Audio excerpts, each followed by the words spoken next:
So, hello there, fellow enthusiasts. I'm really glad कि you found your way to this video. Let me clear this very upfront कि यार this is not a full-fledged lecture. क्योंकि you have a lot of sources for to cover a full-fledged lectures on YouTube, like काफ़ी अच्छे अच्छे channels हैं, काफ़ी अच्छे अच्छे courses आ चुके हैं. So over here our approach is not really understanding concepts. Our approach here is to see their applications. And जो सबसे इम्पॉर्टेंट दिक्कत आती है लोगों को फिज़िक्स में कि हमें कॉन्सेप्ट्स पता हैं, हमें फॉर्मूलाज पता हैं, but we don't know how to apply them in questions.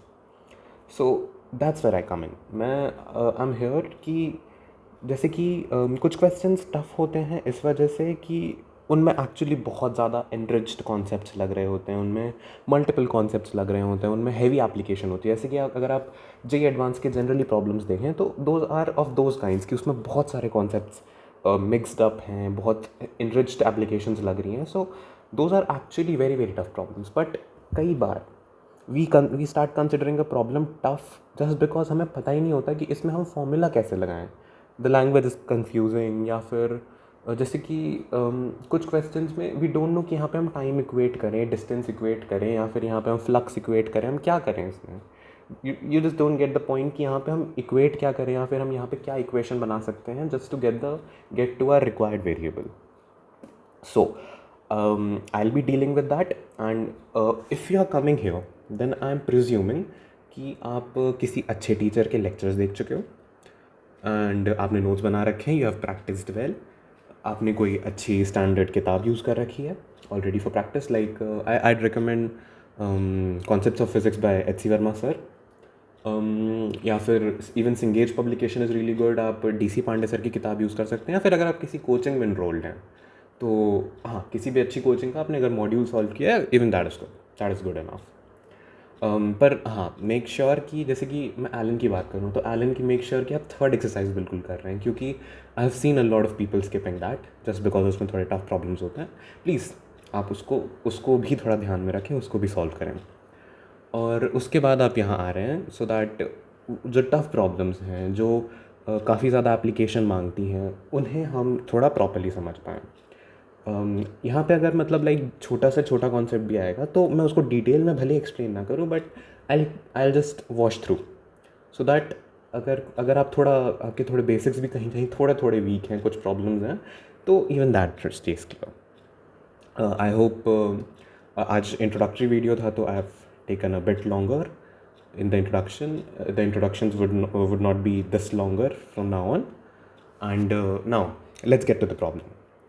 So this is a question from a very famous book, I.E. Irodov, जिसके बारे में काफ़ी ज़्यादा होक्स है मार्केट में. मतलब not really hoax, but it is extremely hyped up as very tough book. And I'm definitely not saying that it's wronged, but it's the hype is obviously worth it. But the problem is कि बहुत सारे questions Irodov में irrelevant हैं, इसलिए लोग उसको tough समझते हैं, चाहे वो जे एडवांस के करिकुलम के अकॉर्डिंग हो. एंड अगर मतलब ये video I would have been posting this video an year ago, तो फिर ये नीट के लिए तो कम्प्लीटली ये टॉपिक ही सब इरेलीवेंट ही होता. बट जैसा 2025 का पेपर आया है नीट का, आई डोंट थिंक कि कुछ भी इरेलीवेंट है अभी फ़िलहाल नीट की फ़िज़िक्स के लिए. सो ऑब्वियसली अगर आप नीट की प्रिपरेशन कर रहे हैं for 2026, 2027, जो भी, so even you can watch this video, you can use this video to understand applications. So हम एक सिस्टमैटिक वे में आगे बढ़ेंगे, अंडरस्टैंडिंग एवरी कॉन्सेप्ट. और हाँ, इरोडो में मतलब जो भी इरेलीवेंट प्रॉब्लम्स होंगे विल बी स्किपिंग दैट. हम will stick to the relevant curriculum. Okay, so now this is a classical mechanics question जिसमें लोगों को डाउट आता है कि इसमें करना क्या है. इसमें मतलब काफ़ी, जैसे कि हम पहले एक बार क्वेश्चन पढ़ते हैं तो the question says a motor boats going down stream. That's a point to be focused कि मोटर बोट डाउन स्ट्रीम जा रही है, ये पहले हम ध्यान देना चाहिए हमें. It overcame a raft. तो यहाँ पे सबसे जो इम्पॉर्टेंट कॉन्सेप्ट इस सवाल का आता है, that is a difference between raft and motor boat. हाँ, I know it sounds more like a kind of comprehension, kind of English language class, but नहीं, it's you need to understand the fact कि जो raft जो motor boat है, it's obviously understood कि motor boat की एक खुद की वेलोसिटी होती है एंड एक रिवर की वेलोसिटी होती है. But when it comes to raft, तो raft flows along the river. That means raft की कोई खुद की वेलोसिटी नहीं होती है. जो बोट की वेलोसिटी है वही राफ्ट की वेलोसिटी है. You need to understand this. अब अब हम देखो यहाँ से, अब हम जितने कॉन्क्लूजन्स निकाल सकते हैं उतने कॉन्क्लूजन्स निकाल लेते हैं. उसके बाद हम आगे चलेंगे, आगे क्वेश्चन पढ़ेंगे. सबसे इम्पॉर्टेंट पार्ट फिज़िक्स में आता है क्वेश्चन पढ़ने में ही, कि तुम क्वेश्चन पढ़ के उससे क्या क्या कॉन्क्लूजन्स निकाल पा रहे हो. सो कंसिडरिंग कि यहाँ पे फिर क्योंकि ये एक रिवर की बात हो रही है, क्योंकि अगर हम यहाँ पे डाउन स्ट्रीम देख सकते हैं तो ऑब्वियसली रिवर की कुछ ना कुछ वेलोसिटी होगी, तभी डाउन स्ट्रीम अप स्ट्रीम में कुछ फ़र्क बताना चाह रहे हैं ये लोग. So we are drawing some conclusions here which are first, like let the velocity of motor boat be x. I guess that's all right. अब जो हम सेकेंड assumption ले रहे हैं, that is the let the velocity of river be y. तो यहाँ से हम एक चीज़ बहुत अच्छे से समझ सकते हैं कि अगर ये दोनों, if we are considering the above two statements, we can come to a statement that the downstream velocity,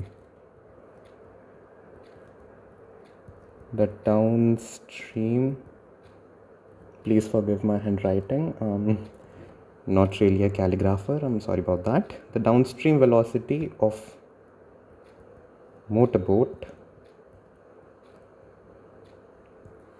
would be x plus y. अब हमने इतने conclusions निकाल लिए. Now we are moving ahead in the question. अगर हम ध्यान से देखें तो यहाँ पे कह रहा है कि जब मतलब एक पॉइंट ए है जहाँ पे motor boat while going downstream crosses a raft and after 60 minutes it turns around and after some it turns around and starts travelling. सो अगर कोई बोट डाउन स्ट्रीम जा रही थी, टर्न्स अराउंड, तो वो अप स्ट्रीम हो जाएगी. सो एक बार हम अप स्ट्रीम वेलोसिटी भी देख लेते हैं.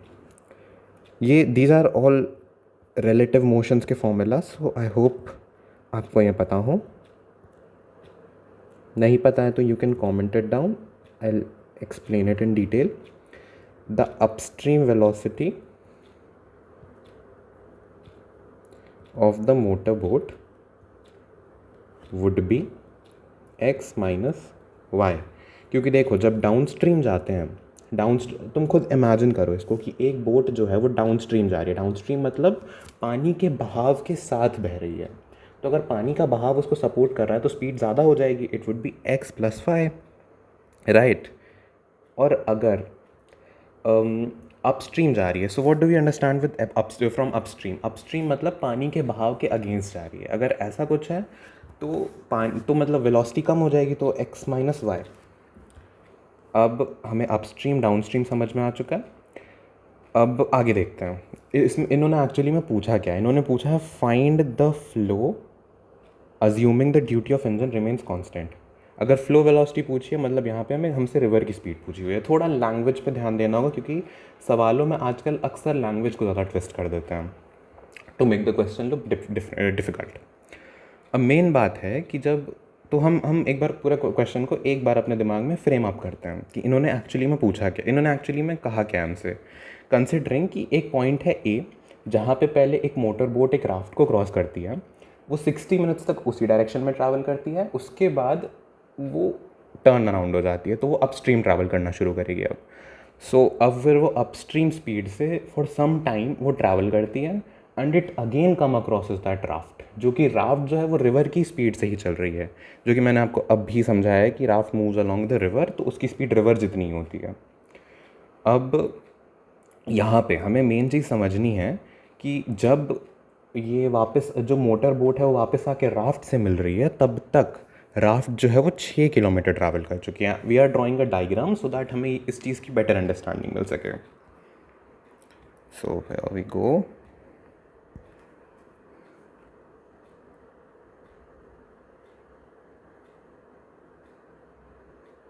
This is a river. I know ये रिवर जैसा कुछ लग नहीं रहा है, but please assume. And okay, so considering कि ये है पॉइंट ए, यहाँ पर से यहाँ से एक मोटर बोट आई and as it is moving downstream, तो इसकी जो स्पीड होगी that would be x+y. I hope इतना क्लियर हो. अब यहाँ से एक राफ्ट बह रही है, ठीक है. This raft is obviously moving with the speed of y because y is the speed of river. चलो गुड. सो यहाँ पे अब क्या होगा कि they meet at this point at A. From here for the next 60 minutes, my guy with the motorboat moves and reaches some point over here. So like we need to consider that this is 1 hour of duration, and then it turns around and starts moving upstream. We need to consider कि अगर ये upstream चल रहा है तो the speed would be x minus y. Okay, so हाँ, अब यहाँ पे मेन बात ये आ गई है कि जब ये वापस आके इससे मिले तब यहाँ पे ये 6 किलोमीटर्स ट्रैवल कर चुका था. So it came around and it, this is the thing. अब यहाँ पे हमको फाइंड आउट करना है कि ये y क्या है. व्हाट इज़ द यहाँ पे y क्या है. सो यहाँ पे अब मतलब मेन बात यहीं पे आती है कि अब हम अप्रोच सोचें यहाँ पे. तो अप्रोच, अब तुमको यहाँ पे दिख रहा होगा कि यहाँ पे टाइम दिया हुआ है कि हमें थोड़ा सा टाइम दे रखा है 1 आवर, और यहाँ पे थोड़ा सा डिस्टेंस दे रखा है 6 किलोमीटर्स.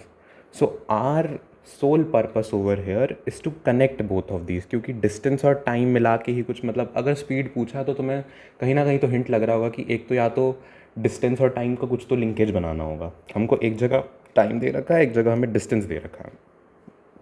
अब देखो यहाँ पे अब हम 2-4 काम कर सकते हैं. या तो अब हम डिस्टेंस इक्वेट करें, यहाँ पर हम टाइम इक्वेट करें. तो अब देखो, कर तुम कुछ भी सकते हो, दोनों से ही आंसर आना है.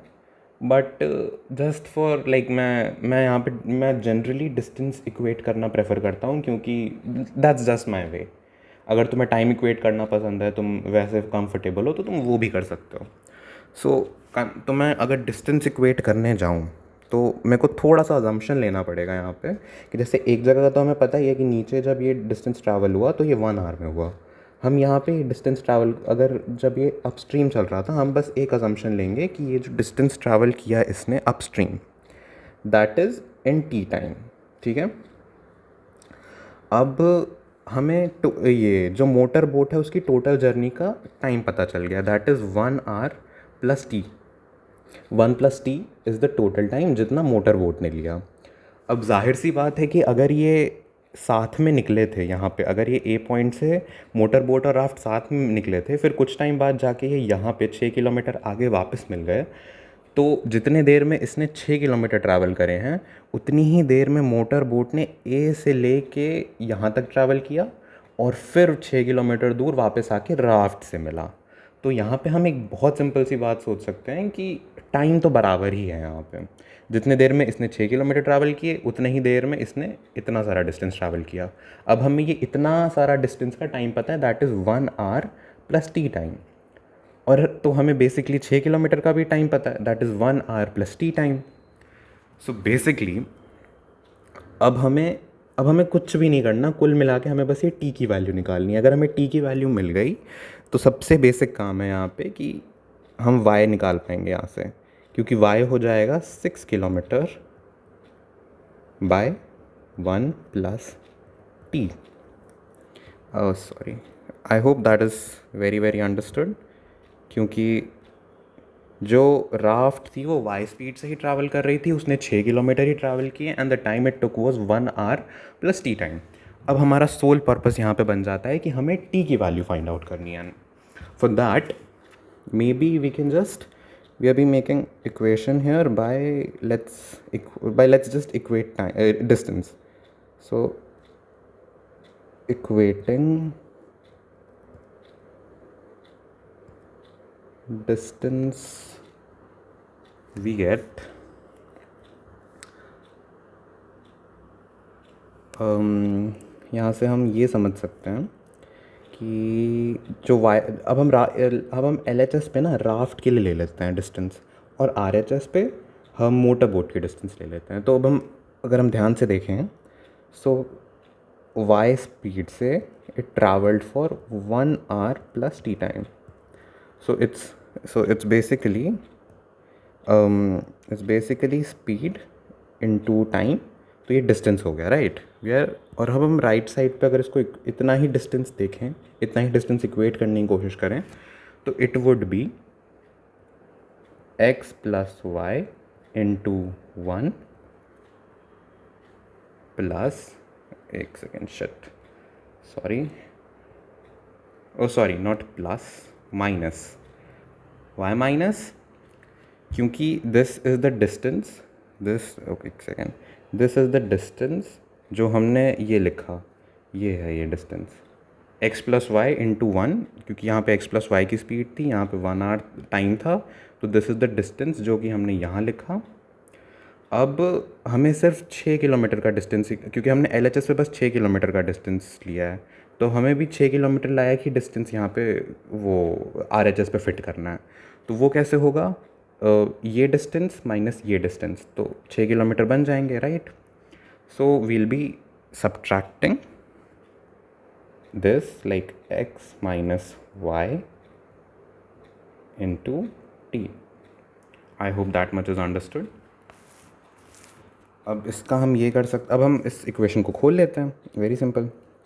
हम सिंपल क्या करेंगे अब यहाँ पे, y plus Y T equals x plus Y minus x T plus Y T. एकदम बेसिक मैंने इक्वेशन खोली है. एक बार अगर आपको नहीं समझ आ रहा तो अभी ध्यान से देखिएगा. एकदम बस इक्वेशन खोली यहाँ पे. अब हम LHS RHS पे कटिंग शुरू करते हैं. एक्स टी और वाई टी कैंसिल हो जाएंगे, यहाँ पे y और y कैंसिल हो जाएगा. So what we are left with now, यहाँ पे हम we are only left with 0 equals to x minus x t. We take x t to the LHS, और यहाँ पे x बचा हुआ है. यहाँ पे हम t इक्वल्स टू 1 hour.